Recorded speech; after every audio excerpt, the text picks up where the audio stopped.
Please welcome to the stage Natasha Evans, Head of Customer at Hook. I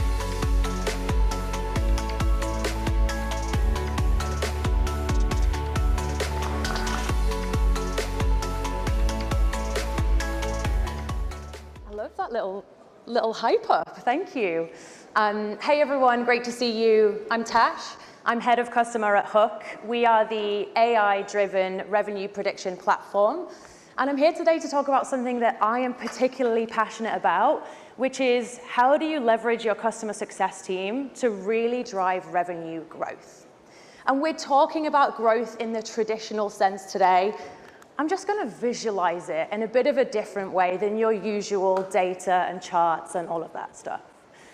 So when I sit and think about how does my CS team drive revenue growth, the way that my brain works is I start to map backwards in steps. What are the things that my team needs to achieve or set up to really fuel that revenue growth? And I really focus in on three different things. I think about how do I create that predictable, repeatable renewals engine that creates that really nice jumping off point for growth. I think about how do I align my teams, my resources in the right places and to focus on the right customers that are going to drive that growth for me. And then I think naturally as a CS leader about how do I make my customers really successful? And how do I show them I've made them really successful? So I can expand an existing customer base and I can create really cool data-driven case studies to help my sales team go and bring in net business. And so if they're my three objectives today, we're going to talk about how we do that. And for me, it all starts with data.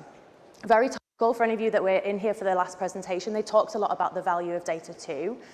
And if you were to take anything from this presentation, please let it be, go fight for better data for your customer success teams, because it is absolutely going to help you drive revenue growth. And hopefully I'm going to give you a little mini business case to help you along the way today. So growth is the name of the game, and to be able to do that, I think that data is the backbone, as I've said. And we're going to think about data being necessary to revenue growth today in the same way that we think about water being necessary to organic growth. And it's really important right now because historically, CS teams, we've been pretty data poor. We've kind of gotten by on basic adoption metrics and on gut feel of where we think our customers are going to land when it comes to a renewal. And that worked for a time. Some of that was down to the maturity of our function. Did we sit in revenue? Did we not sit in revenue? Did we own renewals? Did we not own renewals?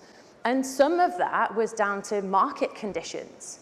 Maybe we put a gut feel against a forecast and we didn't hit it, but that was kind of okay because we were going to bring in all of the net new business to compensate for that. And the world just looks different now. There's different expectations of a CS team, and quite rightly, we're expected to back up our forecasts and our gut feel with data. And I love that for our team if we have the access.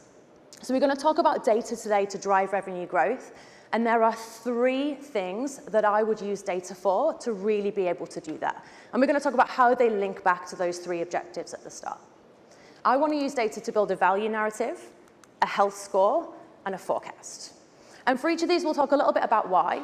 We'll talk about best in class if you have access to all of this data. But I'm also really aware that not everybody's there yet. And so we're going to talk about some quick tips. So if you don't have access to that, how do you just go away and start building that back at your desk tomorrow? So it all starts with the value narrative. Now, value narratives have been around for some time, right, in the pre-sales motion. Here is the value that we bring to you. Here's the pain that we're going to solve. And here's the use case and how we're going to do that. But I don't very often see that feed all the way through into post-sales.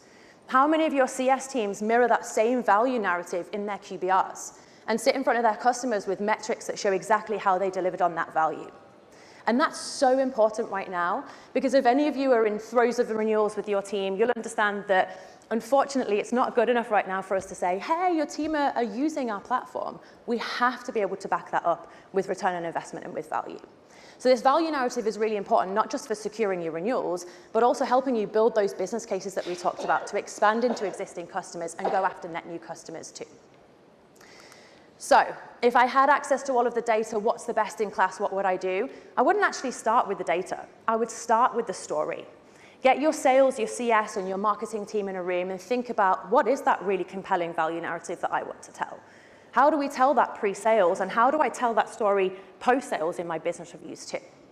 And then I would think about what are all of the data points that my team need access to be able to show that in a business review.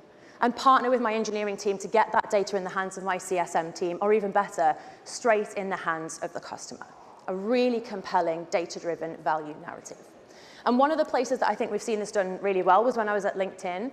We basically said, hey, you buy our talent solutions, we're going to help you recruit the best talent quicker than you ever did before.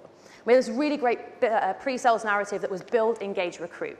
We're going to help you build a really relevant audience, we're going to help you engage with that audience, and then we're going to help you recruit from that audience really quickly, really top talent. And this narrative was something we use in every single QBR. Hey, Mr. Customer, here's how I've helped you build your audience, engage that audience, recruit faster than you ever have before.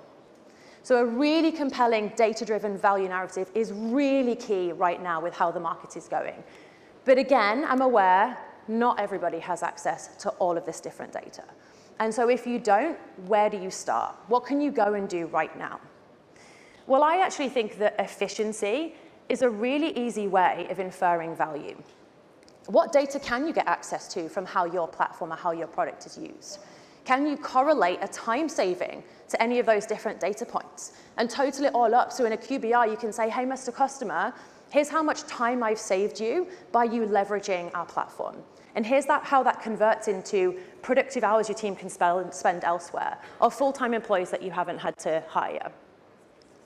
If you're in the throes of a renewal discussion, it's kind of too late to pitch them a value narrative, or they're not buying into the efficiency.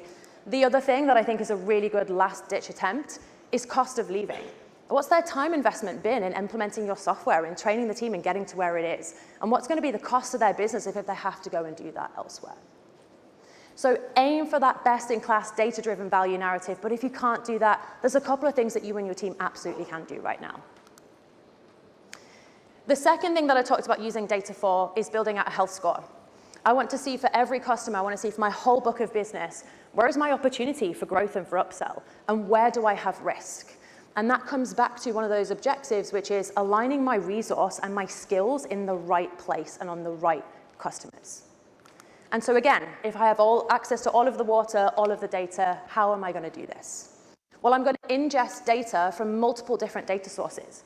And I want to know which of those many, many data points actually correlate to retention and to growth and to upsell.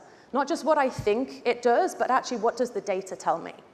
And I want to translate all of that into a really easy to understand health score that my CS and my sales team have access to, because that's how you drive the alignment.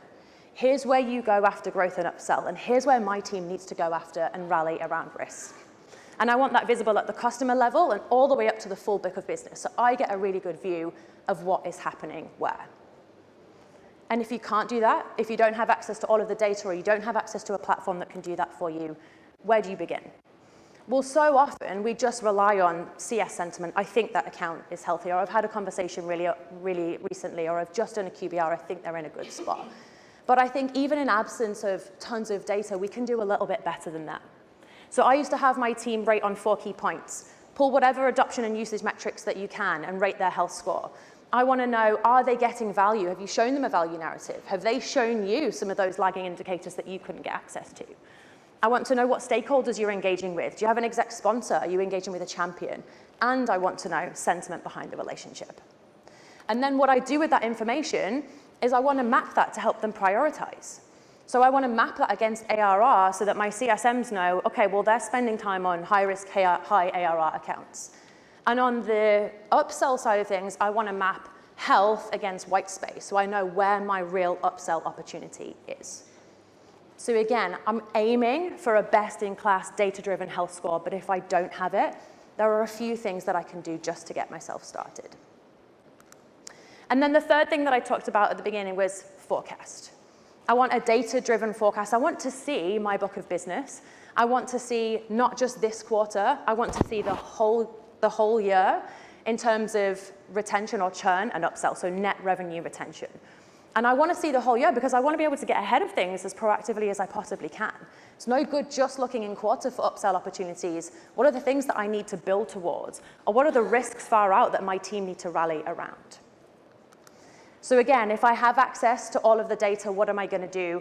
Well, that data-driven health score that we talked about a couple of minutes ago, that's going to dynamically inform my forecast. That's best in class. I want to see for every single customer at an aggregated level for the entire year and for the quarter, what's my net retention forecast? And how does that compare to the plan that finance gave me? So I know what the gap is that I have to fill for the quarter and for the year. And guess what? My health score against every customer is going to tell me how I go chase down that gap.